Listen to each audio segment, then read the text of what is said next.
We have more for your ears only. I'm Mark Garber. I'm David Alpern with this quote from the news. Wow, take that, SeaWorld. They've got to be getting nervous now. That was an email from Laura Paget, a Labor Department safety compliance officer, that raised questions about her independent investigation of a killer whale trainer's death at SeaWorld Orlando and her connection with a CNN documentary about it called Blackfish, to which SeaWorld objects. Now this.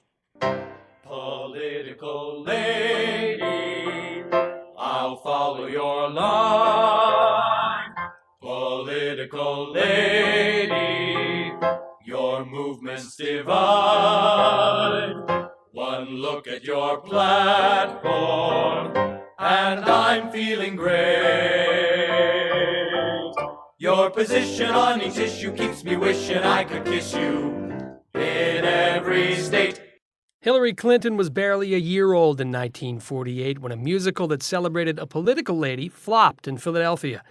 It took more than 50 years for That's the Ticket to reach New York as one of the 70 often forgotten stage gems that have been recovered, reconstructed, and re-energized by Mel Miller's Musicals Tonight nonprofit theater.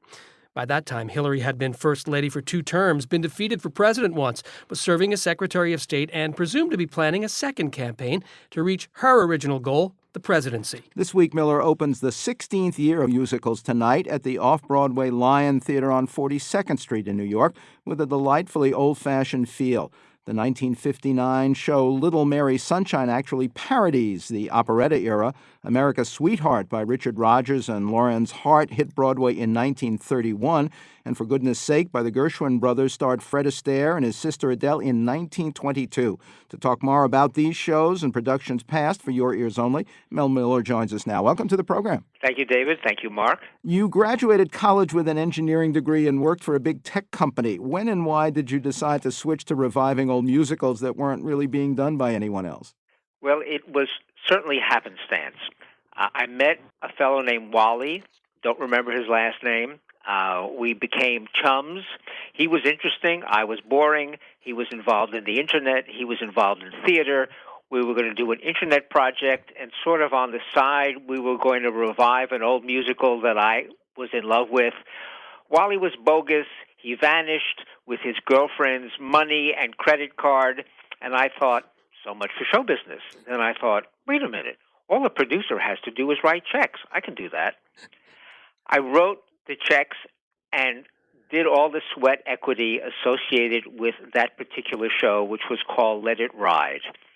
That was in autumn of 1997. And I thought, this is where my heart and my mind reside. Let's continue. And I basically abandoned my suits.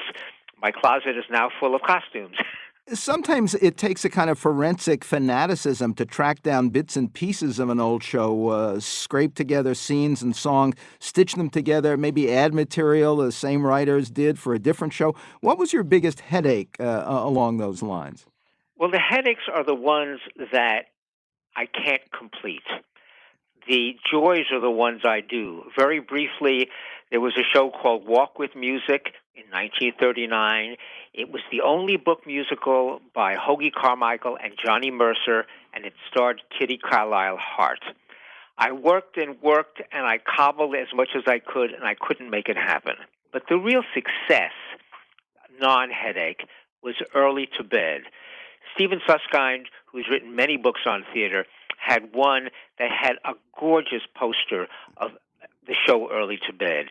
It was Fats Waller's only book musical from 1943.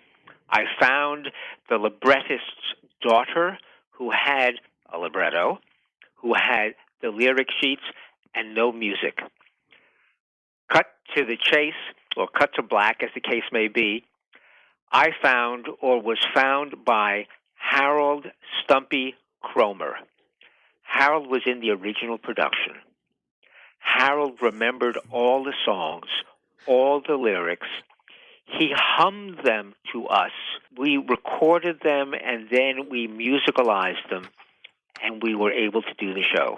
In some cases, you've not only revived the show, but the career of someone who was originally in it.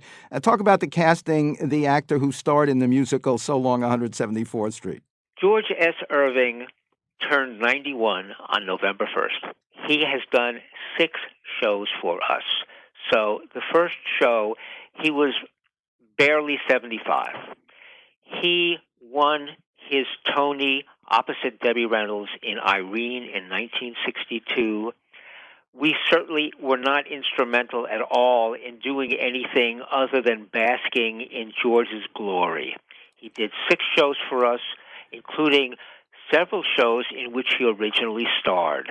So Long 174th Street, George was in that in the early 60s. That's the Ticket.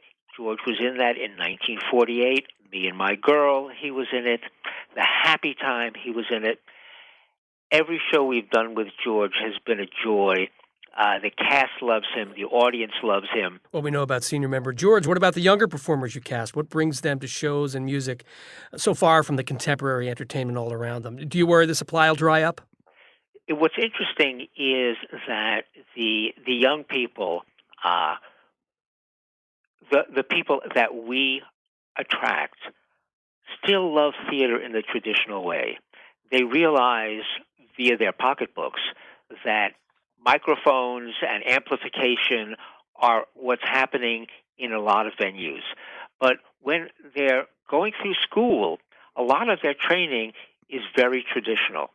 They revel in an opportunity to use that training. We had one performer who, not too long ago, was on stage on Broadway in Chorus Line. She belted out those songs. She was terrific.